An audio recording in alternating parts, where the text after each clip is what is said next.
Started. Good morning, everyone. My name is Sue Grinnell, and I'm with the Public Health Institute. I'm very excited about today. We're going to be hearing from Joanna Hathaway on a methodology called Photovoice. Just a little bit of context. This web discussion is the third in a series that we're offering for the community engagement, community of practice. The first web discussion that we had was on earned media. And the idea was that was a technique that you could learn to partner with media as you're working on community engagement activities.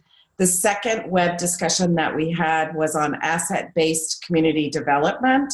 So that's another methodology. And then today we're going to be hearing from Joanna on a method called Photovoice. And there's actually two sessions. So we have the session today. You're going to be given an assignment, should you choose to accept that, which I hope you will, to go out and take pictures. And she's going to describe that. And then we'll have another session on April 9th at 11 to go through the pictures that people have submitted. So Joanna is a producer and a video editor, and she's in San Francisco, and she's worked on several award-winning documentaries, as well as videos for medical instruction, nonprofit fundraising, and corporate communications, and live event and wedding coverage. This work has taken her around the United States, as well as to Honduras, Mexico, Morocco, Rwanda, and Australia. She's worked for the CDC, the BBC, Kaiser, UC Berkeley, UC San Francisco. So she's amazing. And I was fortunate enough to work with her when she was at PHI, and now she's out on her own. So if you have not put your name and where you're from in the chat box, please do so. And I'm going to now turn it over to Joanna. Hi, everyone. Thank you for such a nice introduction, Sue. I hope you can all hear me.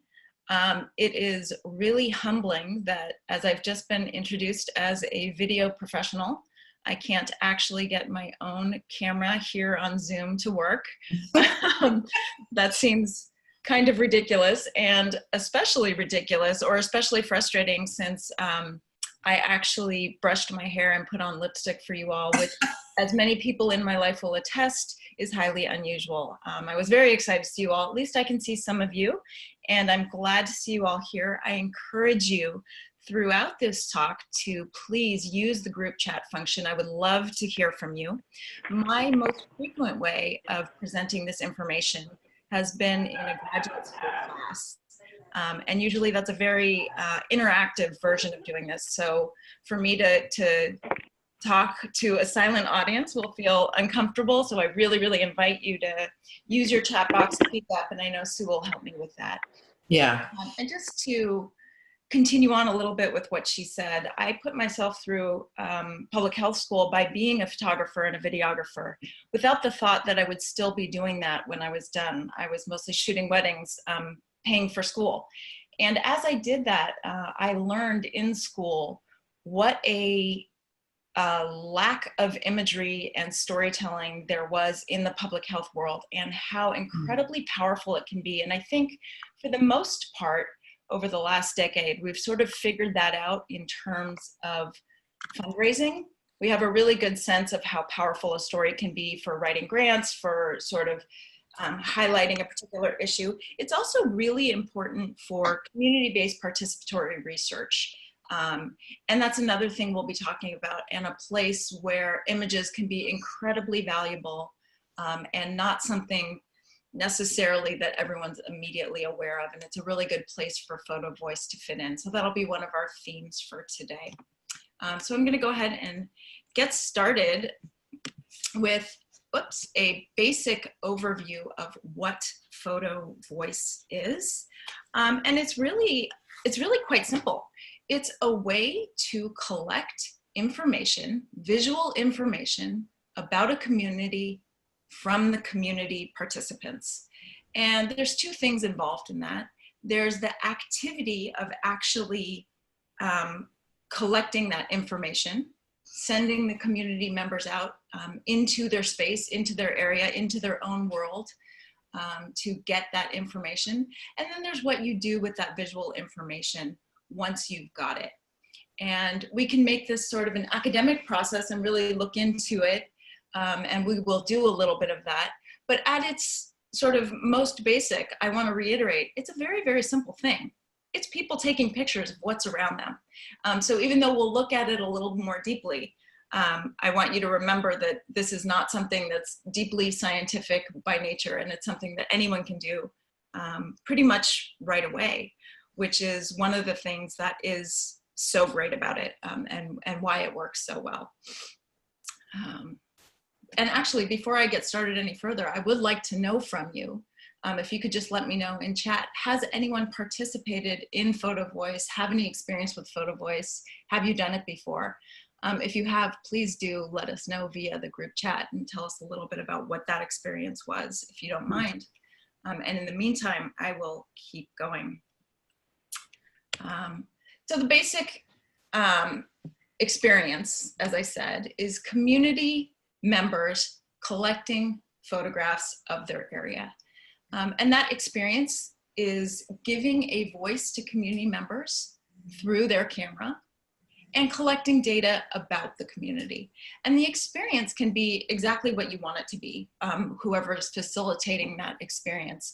A lot of times it can be a team building thing, and a lot of times it might be a way to let community members really feel heard if that's a problem in your community, if they feel like their voices aren't being heard. And as an example, I will say that when I teach this in my public health class, I often do it as a team building experience. I almost always do it early in the semester. And I will send my students out with their own cell phones. I don't even need to give them cameras, to take pictures of campus. And I'll send them out in teams of 2. And they'll show me the things that the places that they like the most and the places that cause them stress on campus. And the experience of that is very much a team building experience because they're paired with someone that they don't know. And then they come back and they share it with their class. And obviously this is a group of students going through the same program, and yet they will find that their points of stress and their points of relief or joy on campus are very, very different. And so they're sharing that experience together. And then I, as an instructor who drops in on that campus, once a week for 3 hours, gets a much, much bigger, I develop a much, much bigger picture of what their student experience is like. Because I get all of these opinions, and of course they look very, very different. And you can imagine that in your own life. I mean, if I had to do that, even within my very small San Francisco apartment, if I said, take a picture of my favorite thing and have my husband take a picture of his favorite thing, you would think those came from a different home, right?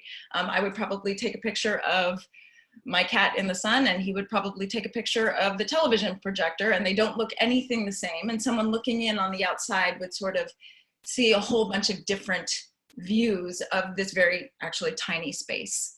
And so it's an interesting way to get a lot of different data points into your story. And a lot of times these data points are relevant for community-based participatory research. And probably some of you have some experience with community-based participatory research. If you do, whether it's Photovoice or not, I'd love to hear about that. Please feel free to put that in the group chat also. In general, in case you're not familiar with it, community-based participatory research is a way to get the community involved in the topics that are most relevant to them before a project, an intervention, any type of research is conducted. And it's a way of sort of figuring out if researchers or interventionists are really going along the right lines, because it takes the community providing that input to help direct people who might be coming in from outside the community to the right place. And of course, that doesn't always look like Photovoice. Sometimes community-based participatory research looks like focus groups or interviews. There's a lot of different ways to do that, but I'm going to argue that Photovoice is a really, really compelling tool for that.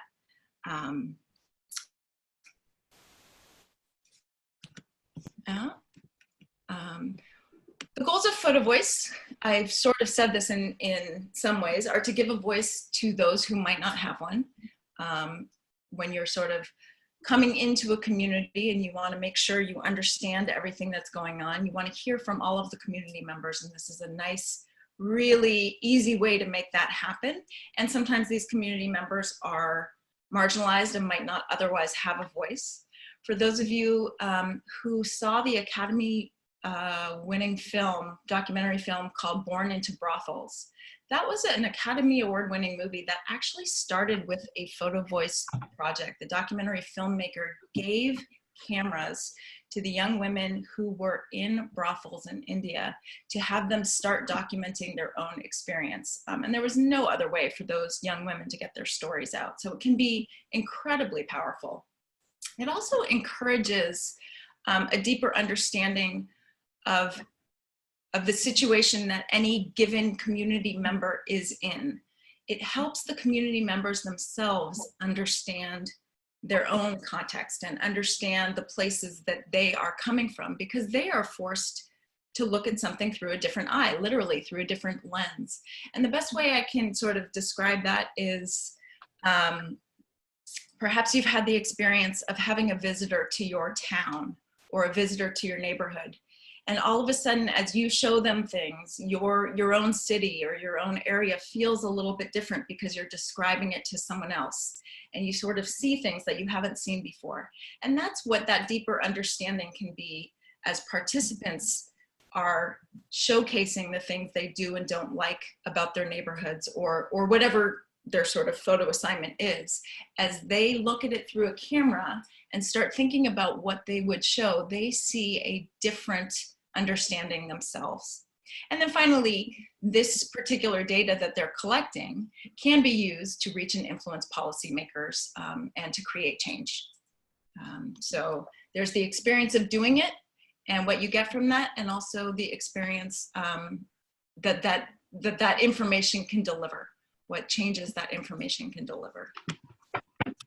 Photovoice, I'm going to argue, is a really, really compelling way to do community-based participatory research and also simply team building if you're just using it in a really scaled down way, because it is so simple. It is so immediate and fun. And while we are sort of dissecting the academic parts of it, it doesn't need to be an academic experience. You can send people out immediately with a camera and they all know what to do. It's really fun. It allows participants to change their perceptions in the way that I just mentioned. In terms of funding, you need virtually none to get started. It's so easy to have cheap cameras available. Most people have their own at this point, although of course that's not always true. It's a really low cost project to start up. And images can be incredibly powerful, and they are not bounded by language or cultural barriers. They cross those lines. And they create realities for policymakers that they might not otherwise have. One of the places where I have used Photovoice is I do some social work, or I used to, with this group called the Wraparound Project in San Francisco. And they are young adults, 18 to 27, who have recently been victims of gun violence. Most of them have been in and out of the juvenile delinquent system in San Francisco. And the first thing I do when I meet them actually is give them a camera and tell them to walk around the block and come back and show me what they see. And the way that works for me is I get to see their block through their eyes. And it's such a useful tool in terms of getting to know them. And it doesn't require a whole lot of instruction. Everyone just goes and does what they can do. And it's very fun. And that is one of my participants there in the picture in the corner.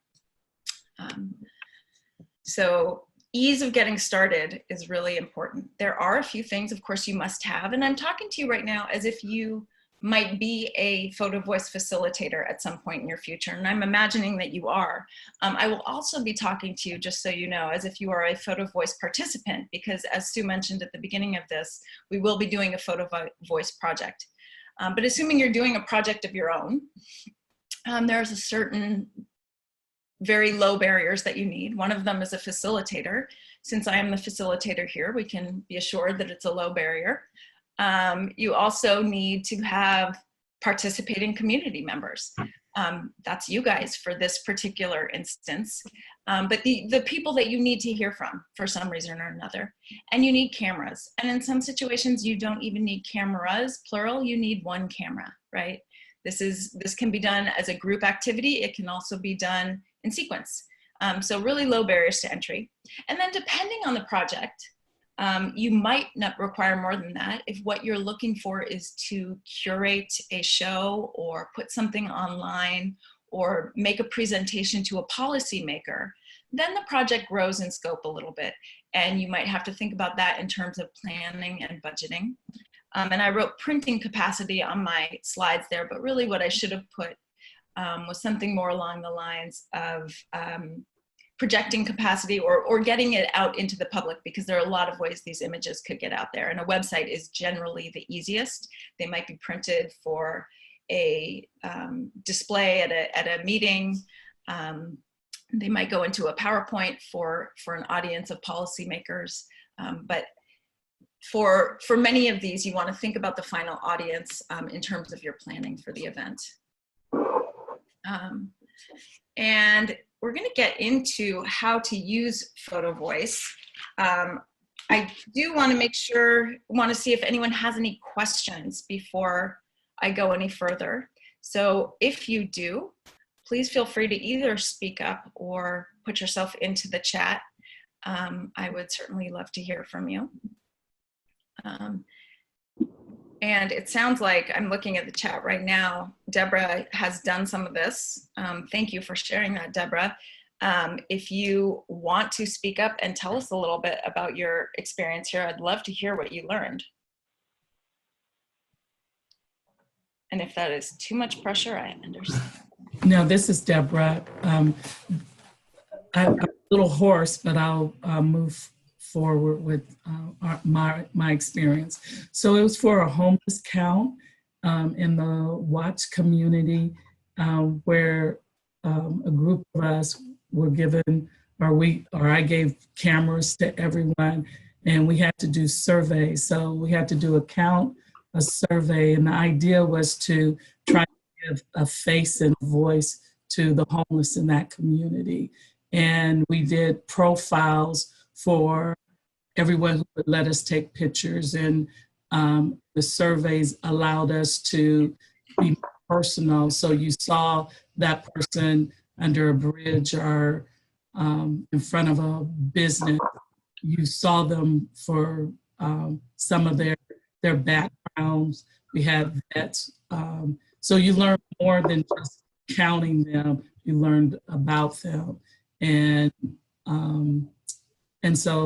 we also use that as a way to document and capture their movement through the community and to try to offer housing and resources to them. So that's one experience. Another one was with survivors of domestic violence. We them and their children, gave them all cameras. We took them to Griffin Park and did a hike and kind of asked them the same question. Just take pictures of whatever you feel. And so we got some wonderful photo images of the environment, of their friends. And lastly, we asked them, what were they thinking when they took particular pictures. So we blew those pictures up and also put their thoughts related to each photo. And as somewhat of an art and fundraising project, we offered that at a fundraising, and many of them sold if the survivor was interested, and that money went back to the survivor. So those are a couple of ways I've used it. That is really, really cool. Thank you so much for sharing that, Deborah. I would argue that is very much Photovoice and very much used the way Photovoice is intended, putting faces to stories so that policymakers see things differently. and also giving voice to people who would not otherwise have it. And there are so many ways in which our homeless population and our victims of abuse don't have voices. And congratulations to you for being so successful in giving them a voice. Those are really wonderful examples of Photovoice, no matter what you called it at the time. So thank you for that. And Kimberly, I saw that you were asking about consent, and that is absolutely coming up in the slides. So thank you for asking that. We will get there. I'm going to go into an overview of how to use it. Sorry, not an overview, but how to actually do it. And if you're doing a formal procedure of Photovoice, it's generally 5 stages. We're in the Photovoice example that we're doing right now as a group, we're in the introduction. We're on Tuesday, March 19th, and we're learning what Photovoice is. And as a group, you guys will all go out and take photos. This is a 2-part session. So on Tuesday, April 9th, we'll come back and discuss the photos. And then after that, there would be the process that the facilitator does, although it can also be a group process of refining, processing, and curating the photos for the audience. And then the exhibition, which could look, as I mentioned, a lot of different ways. And this is all a very formal way of presenting this. This could actually happen in an afternoon. This could be a wonderful community-based participatory research project that could all take place in an afternoon of an offsite for you and your group. Or it could just be the intro and the discussion of the photos, which is often what happens when I do it in class. But this is the long version of the process. And I have some samples here of Photovoices that I found online, different versions of it. And as Deborah said, they generally come with a sentence or 2 of narrative where the person who takes the picture has an opportunity to include what they're thinking when they took it. So the question here is, what are the resources in your community? And Gina, a 13-year-old girl, told us that this is a picture of a fire truck, which is one of her resources because it saves lives. And presumably this is part of a much larger, well, it is part of a much larger project that you can actually see online at photovoiceworldwide.com. Here's another one. This young man has a sister who has tested positive for HIV. He's decided not to eat the food she cooked or even use the spoon or the coffee mug she used because he thought he could get infected with AIDS. We need to inform people about the normal life that people can live with an HIV person. And this was a project to understand stigma related to HIV. And this is a really good example of community-based participatory research, because a lot of times researchers will go in with absolutely the wrong idea. And in truth, I don't know the idea exactly behind this project. I do know they were shocked by how much stigma they found in the pictures that they took. I don't know if how much they were expecting that. But I do know community-based participatory research has been really useful in redirecting researchers and interventionists. And one good example of that would be the obesity issues that came up in the early 2000s.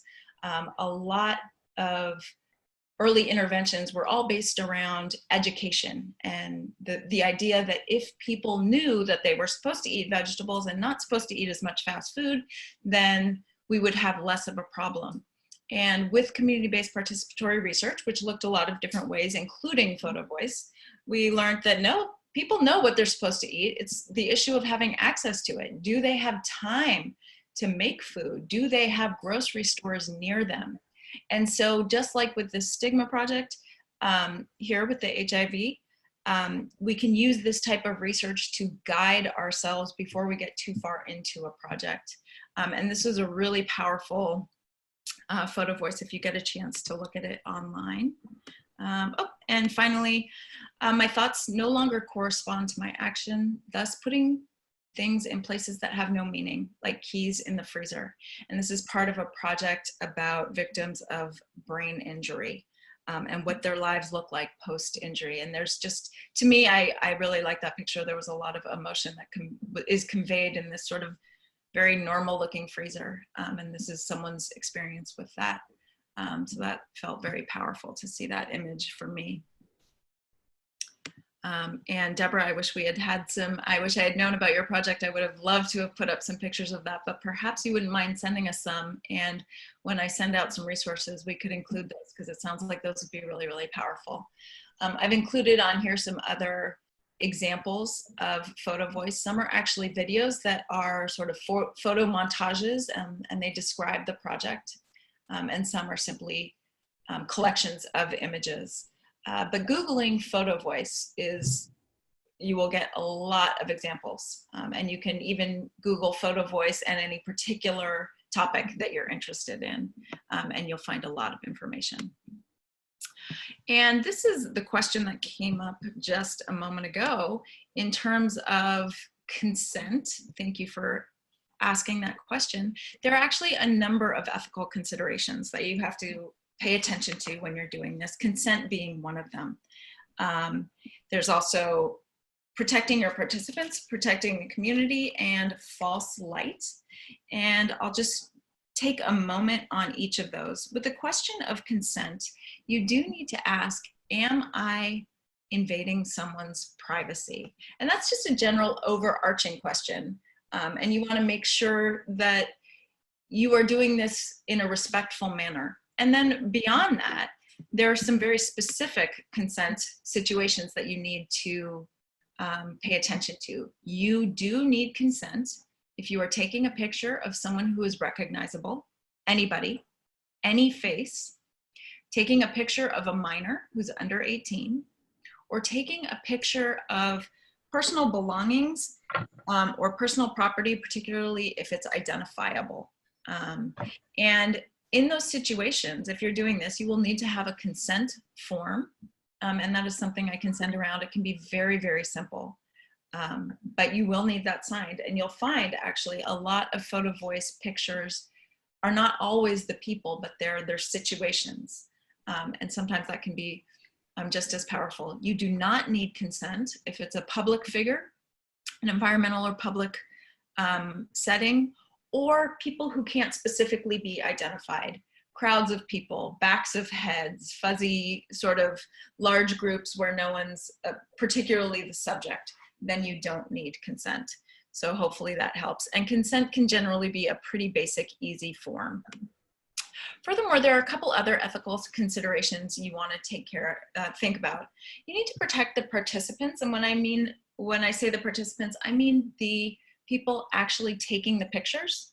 You want to make sure that the situations they are going into will not cause them harm. Mostly, I mean physically, but there can also be very harmful emotional settings. If you're really working your way into a deep community problem, you want to make sure that the people who are out there in the community doing this work are physically and emotionally ready to do it. So you do have to ask that question of your participants and of yourself. And you want to protect the community, the people who you are taking pictures of. You don't want to endanger anyone. One way to maybe give an example of that is if someone comes back to you and they have lots of pictures of their community or their family members with illegal drugs. That is an important image to pay attention to, because whoever this participant, this photographer is, has the experience of illegal drugs in their life. And that is worth noting. At the same time, you don't want to get someone in trouble by virtue of the fact that you sent someone into a camera, into a home where this was going on with their camera. And so one way to handle that would be to edit the pictures or curate the pictures so that you have a domestic scene that has drug paraphernalia in it, but no recognizable people, right? You want to make sure that the individuals whose pictures are being taken are being treated fairly also. And you also want to make sure that the pictures are reflecting the community accurately. You want to be careful of getting pictures that are so far out of context that you're doing a disservice to the community. And that's a hard thing to sort of measure sometimes without having a fuller sense of the community. But you do want to be careful of maybe overreaching or going too dramatic. And of course, there's a lot of common sense that goes into that. And there's also a lot of community research that goes into that, and understanding what's going on in that community through all the voices you're hearing from. So hopefully that helps address the consent question, and also lets you think a little bit more about some of the ways you need to be careful when you wander off into a community with a camera.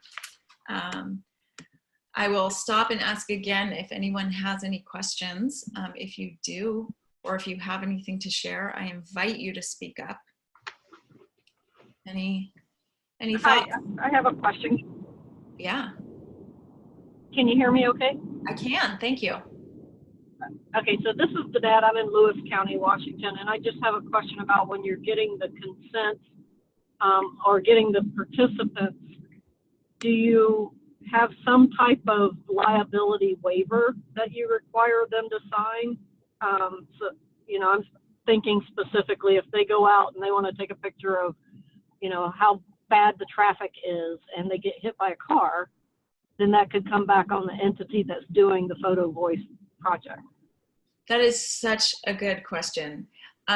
For me, that would depend on the scenario that I am working under, who I am working for. And so certainly if I am working in a situation where I've got kids, for example, who aren't covered by some other liability, absolutely I would have to. Most of the time, people are doing this on their own time, and they're coming back to me.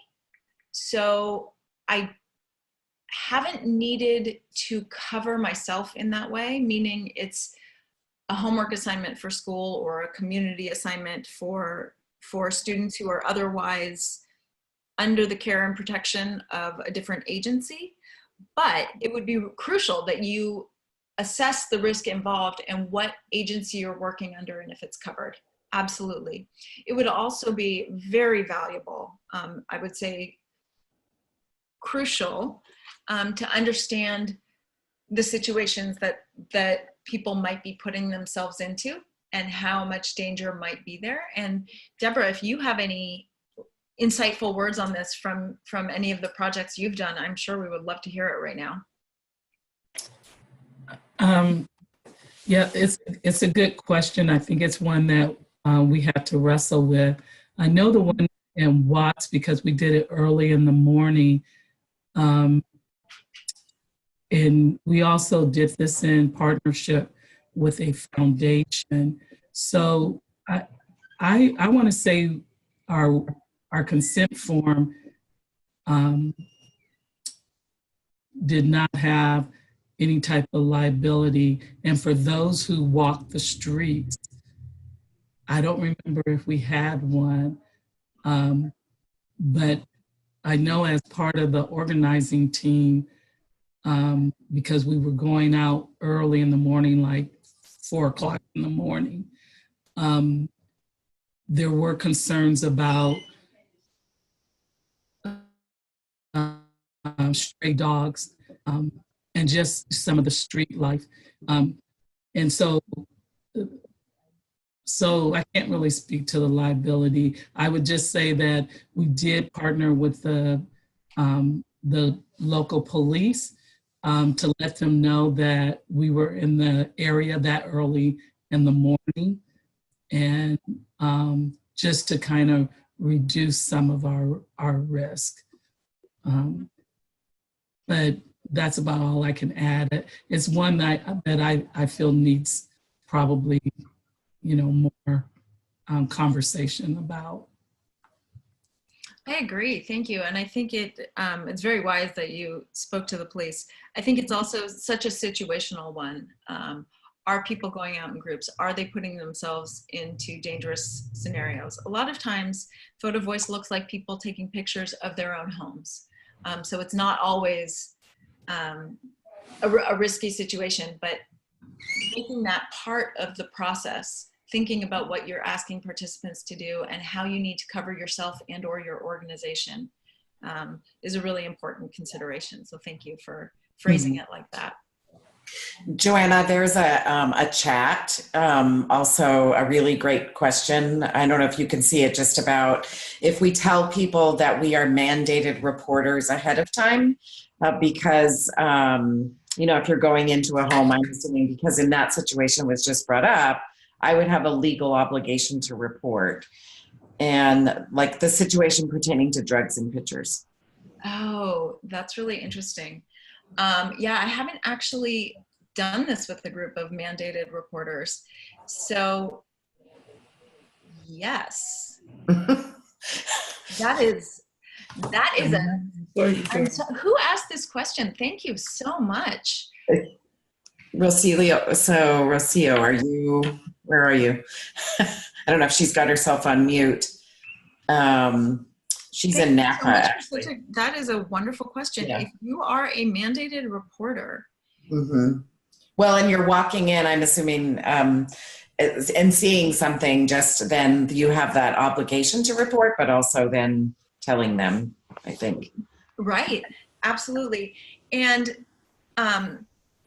mandated reporter has, my experience of it has different definitions. I work in a situation where I am a mandated reporter in Oklahoma for 3 weeks of the year, but it's only when I'm working under certain auspices, meaning if I am not always under that obligation. So a lot of it, I believe, would depend on where the duty of your obligation is and under what auspices you are conducting Photovoice. However, you certainly would not want to take Photovoice into a situation where you would be sort of unnecessarily putting people at risk or putting yourself into an awkward situation. You would absolutely have to tell people. If you were in the situation where you were mandated to report, you would absolutely have to tell the people that that's what you were doing. And thank you for bringing that up. That is a new thought to me. I'm not sure, did we answer your question there? I'm not sure if she has the ability. Okay. If you feel like following up on that again in chat, that would be great.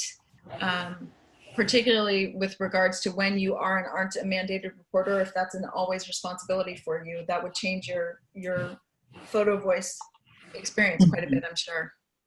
She said thank you. I just think it would be important to say something ahead of time, to prevent any issues. Thank you for bringing that up. I appreciate it. I think you're absolutely right. Yeah, great question. I'm going to move forward unless there's other questions, but we've had some great ones, so please keep them coming. Mm-hmm.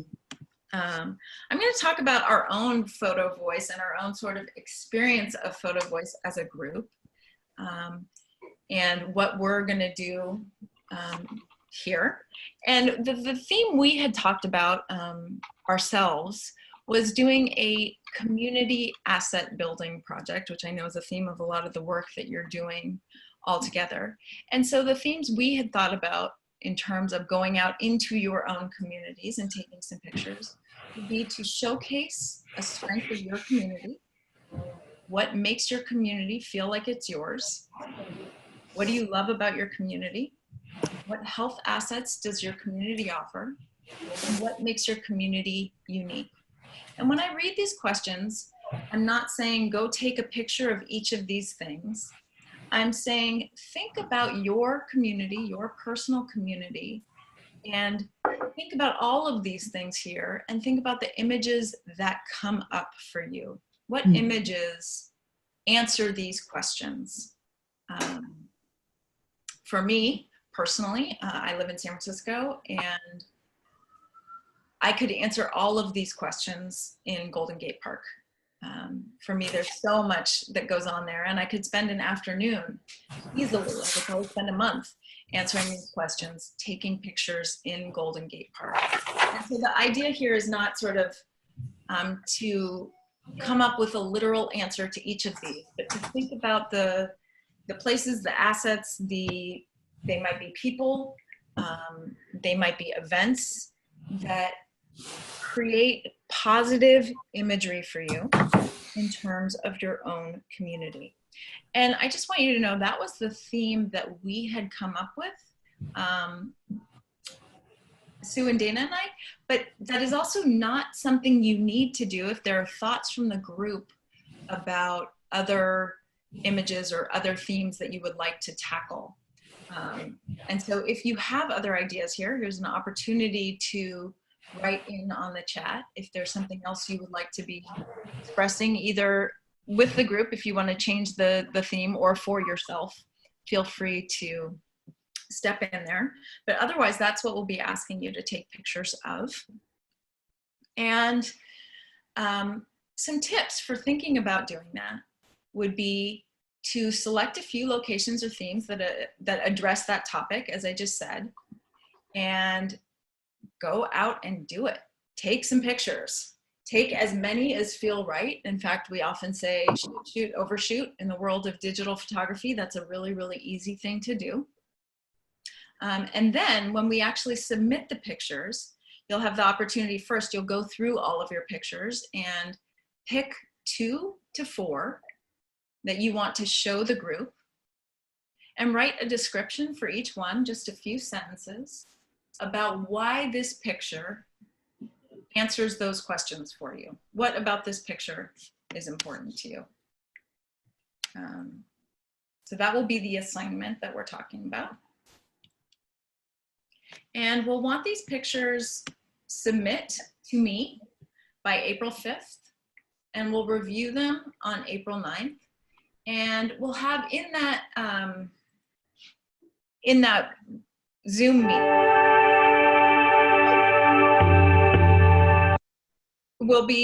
everyone will discuss each of their pictures a little bit, and we'll have the opportunity to go through them. You'll submit those pictures to me via email. If you don't have my email already, you will have it soon, because I will send out a consent form and a description of this assignment to everyone who's on the call. So hopefully that makes sense. If you have any questions, again, you know where to go with that in your chat right now. Oh, here is my email. There you go, joe.s.hathaway@gmail.com. But of course, I'll send that to you again. And when we go through the pictures in the next Zoom meeting, we'll be talking about the SHOWed method, which is an acronym for one particular way of going through these pictures. And we're not going to spend a ton of time on this right now, but that's what we'll be looking at. We'll be looking at these pictures and saying, what do we see here? What is happening here?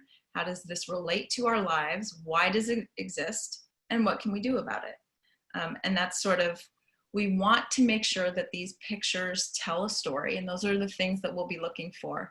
And as we go through them, we'll be asking you, as you showcase your picture, to tell us these things. Again, opportunity for questions if you have them. And I'm going to keep going. Actually, I'm going to change a little bit and talk about photography itself, so that as you go out there, you can take particularly compelling pictures. Just going to do real basic lessons in real basic photo ideas. So if you have questions about the assignment, I'm moving on from there. Feel free to put them into the chat. And I'm going to do a couple photo tips that you can think about as you're out there shooting. The first question is when you're getting started to shoot. And the question is to shoot or not to shoot. And there are certain situations where you want to keep your camera going. You want to be clicking. You want to be getting everything. And there are a lot of times when you don't want to do that at all. So sometimes you want to look before you click. Sometimes you want to talk before you click. And those situations would be, you want to look before you click. When I say that, I mean compose your picture when you have time, when things are slow. You're looking at buildings, you're looking at artwork, you're looking at landscapes. Take your time, nothing's changing. Compose, look at it through different eyes, think about it, and then start shooting. When you have a lot of people in your image, when you have a lot of moving things, you just want to shoot. You want to shoot a lot. Digital photography is cheap. Go for it. Find the good pictures later. And the example that you can think about that is at any group event when you have, you know, the whole big family picture, everyone's there, and the photographer is just snapping dozens and dozens of pictures because they're hoping to get the one where everyone's eyes are open, right? Another thing you want to think about is when you're the consent idea, and making sure that the people you are taking pictures of know you are taking pictures. And that's what I meant by talk before you click. But another thing I mean by that is if you're taking pictures of people you don't know well, oftentimes you're going to take a better picture when you have spoken to this person, when you have gotten to know them. If a picture represents an idea or represents a community, you're going to do a better job of that the more you know about the community. And as a documentary filmmaker, you never just sort of go turn on your camera and start interviewing someone. There's always a lot of work that goes into it ahead of time. You get to know them ahead of time, you chit chat with them ahead of time, and then on the day of, there's a lot of chit chat before the cameras are rolling. And while I would argue that photo's a little bit easier, you can move a little faster there, you still do want to have a conversation or at least acknowledge with people what you are doing. And I see a question that says, do you ask permission? And there's a couple things going on there in terms of do you ask permission. It really depends a little bit on what photo you're setting up. But as I said in the consent section, if the picture is recognizable, if the person is obvious, absolutely you have to ask permission, definitely. And that's true, supposedly true for street photographers. You know, as they're walking around the street, they are supposed to be asking permission if the faces are recognizable. Whether or not they do is a different question. But in this situation, if the person is recognizable, you should ask permission. If the person is not recognizable, technically, you don't have to ask permission. But I would argue that it's a nicer, kinder practice to ask permission, and you will also invite people into the process if you ask permission. You will get better pictures when you are a little bit more involved and working with people. On the other hand, your picture might be sort of a street scene with unidentifiable people, and no, you don't have to ask permission for that. So hopefully that answers your question. And if you have particular specific scenarios, I'm happy to address them. Otherwise, I'm gonna move on. And one thing you wanna think about when you're taking a picture is any good picture always has a subject. And sometimes in the world of just shooting, we forget to have a subject. And this right here is pictures of flowers before a wedding in India. And in the top right corner, for me, it's sort of hard to tell what's going on. I happen to know that there's piles of flowers, but there's some weird guy's back there, and there's these piles that may or may not be identifiable as flowers. But then on the picture on the right, there's a very clear subject. It's a man who is stringing flowers onto a lei. And all of a sudden, to me, I understand what's going on in this second picture. So as you're composing your picture in your mind, make sure you know, here's the part of the picture that I want people to see. Here's what's going on. Here's the action, right? Does that make sense? I hope so. You don't have to answer that unless it doesn't make sense, in which case I certainly invite you to. So you want to compose your subject. Another way to do that is to really clarify your subject. This is the same picture right here, but in the picture in the top left, there's a lot going on. Really what I wanted to show was Jeremiah being playful. He was pretending to pull a fire alarm. He did not pull it, for the record. There's an awful lot going on in that first picture. There's those yellow beams on the side.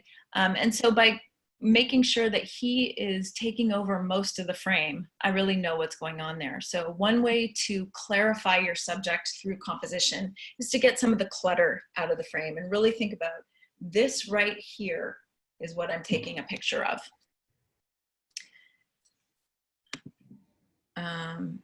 Here's another example of clarifying your subject. These are all different group meetings. And you can tell in all of them, here's a group meeting going on. So they all say the same thing. But in the picture on the right, you really get a sense of, I'm taking a picture of the blonde woman in front with the glasses, right? She is still in a group meeting, but I'm looking at her expression. And to me, that's a much more compelling picture, even though they're all showing group meetings. If you have different opinions there, you are welcome to share them. But in general, I would say the two pictures on the left show group. The one on the right shows group, but it also shows attentiveness. It shows a little bit of emotion. It shows people thinking about what's going on. So I would say that subject is a little more clarified. One visual rule of imagery is called the rule of thirds. And the rule of thirds was set up sort of or acknowledged in classical painting. And it's actually how our eyes travel along an image. And as humans, we find it very relaxing to see the subject of our picture along an axis that cuts the picture into thirds. So in this particular image, I have the subject's eyes along the top horizontal axis and the right vertical axis. And that is a very relaxing way for people to look at pictures. If she were in the center of the picture, that doesn't suddenly make it a bad picture. It's still going to be a really cute girl holding a really cute kitten, and the picture will be fine, but having a little bit of space on the left makes it a little more visually relaxing. And I encourage you, as you're out shooting, to actually try that, to center your subject and then to put it a little bit to the right or left and see how visually relaxing, or how much that space, that negative space, can change the picture. I'm actually going to go back and show you another version of that. Here, Jeremiah's in the center of the picture on the top where the yellow beams are in place, and he's actually following the rule of thirds on the bottom picture. And to me, that's a much more compelling picture, to have the space on the right where you see the banisters, and to have him along that rule of thirds, that vertical axis on the left. If there's any thoughts or questions there about composition, I would love to hear them.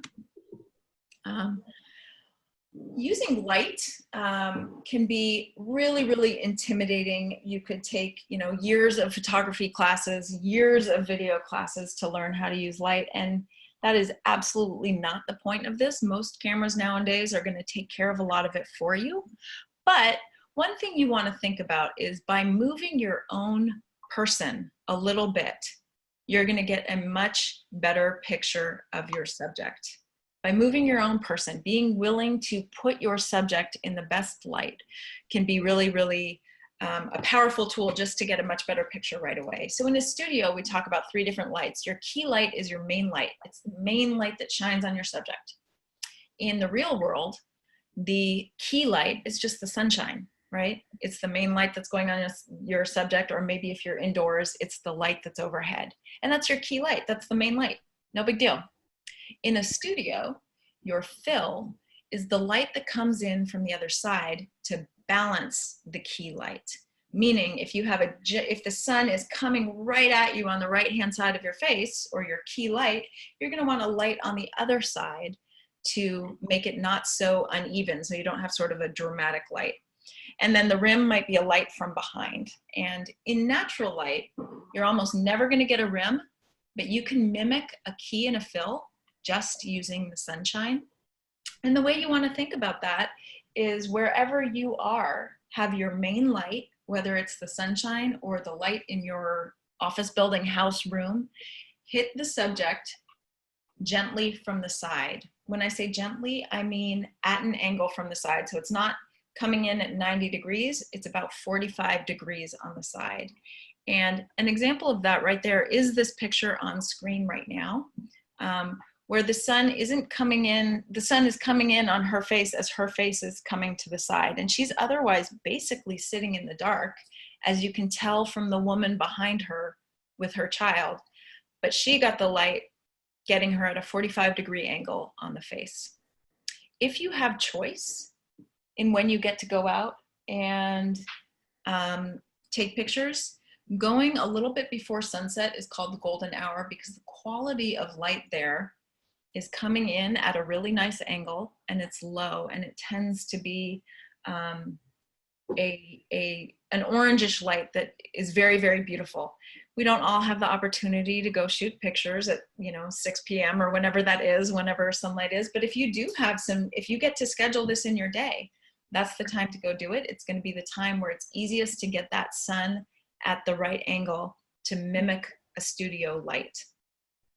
Does that make sense? Should I stop here or should I keep going? If you have questions, please feel free to ask. Hopefully I am making this more clear instead of more complicated, because what I'm really trying to say is with just a little bit of movement, you can make the sun work as easily as a studio light. And finally, editing can be a really powerful way to sharpen up your images pretty quickly.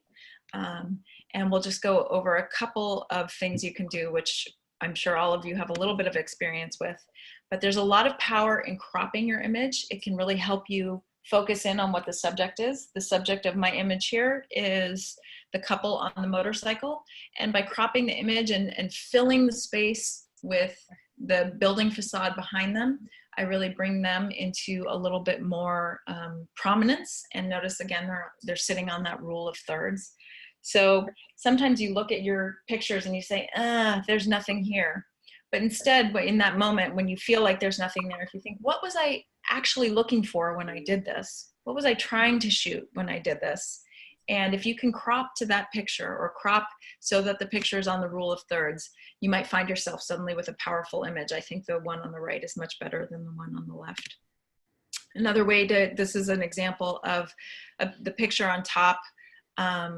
Doesn't say that much to me. I can't see that much in it.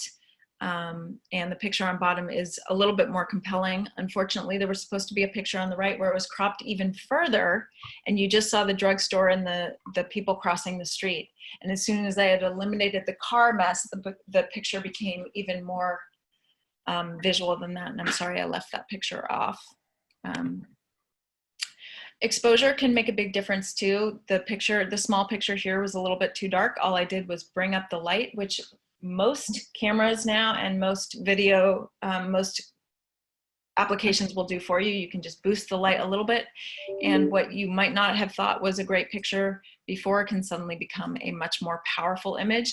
And I really invite you to play with that. It can just be a really good time to play around with those images. If you don't have that capability, that is something we can take a look at when we look at images in our next session. Similarly, contrast is a filter that most images have. This is my cat. I couldn't resist putting him in here. The picture on the left is sort of fuzzy and blah. The picture on the right is much sharper. So play with those filters that you have to really boost your image to look like what you want it to look like, and to be more compelling and tell a better story. Any questions on that?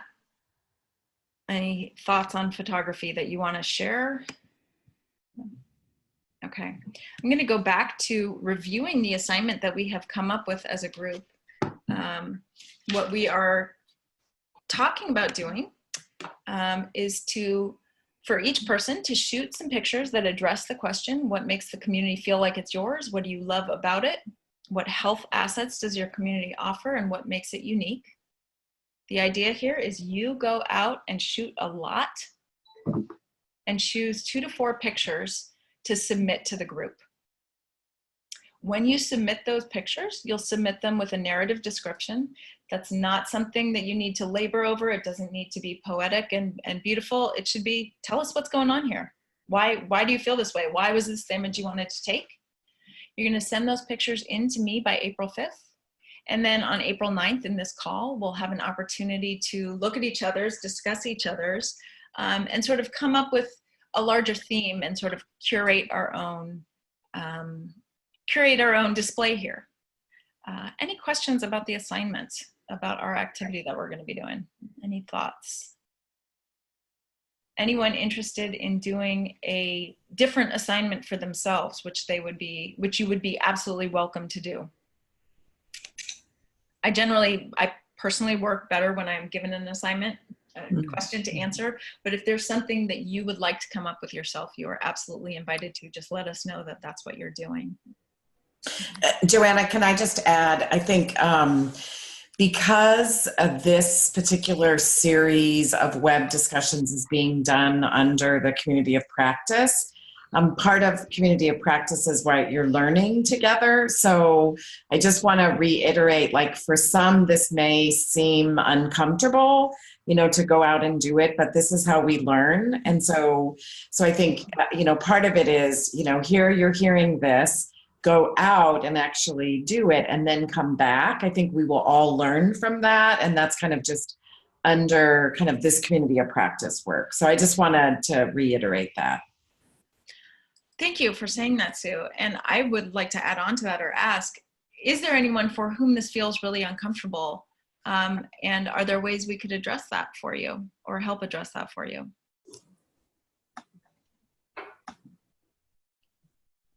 Easy peasy? That's right. Well, the other thing I think is just not having it feel like it's an add-on. Like, think about the work that you're doing in your communities. You know, around if it's, you know, the LHJ work that we're doing or the accountable communities for health. And, you know, I would hope that the particular theme that we picked could fit, but if it doesn't, think about that. And we don't really want this to be an add-on. Really, it should be an enhancement. So, and yes, Kimberly, we are going to be sending out the slides. I'm recording this presentation, and so we'll be posting that on the site, as well as the slides. So thanks for asking. I have nothing more to add. I would love to hear from you if you have any questions, issues, ideas, but otherwise, thank you so much for your time and attention. I appreciate the opportunity to speak with you all, and I really look forward to it being more interactive and looking at your images the next time we're together. Great. And I think for those of you that will be coming to the Northern California CACHI convening that we're having, Joanna will be there, we hope. So that's kind of another opportunity for interchange. Thank you so much. Great. Thanks, everybody. Go out and have fun. Thank you. Thanks. Thank you. Uh-huh.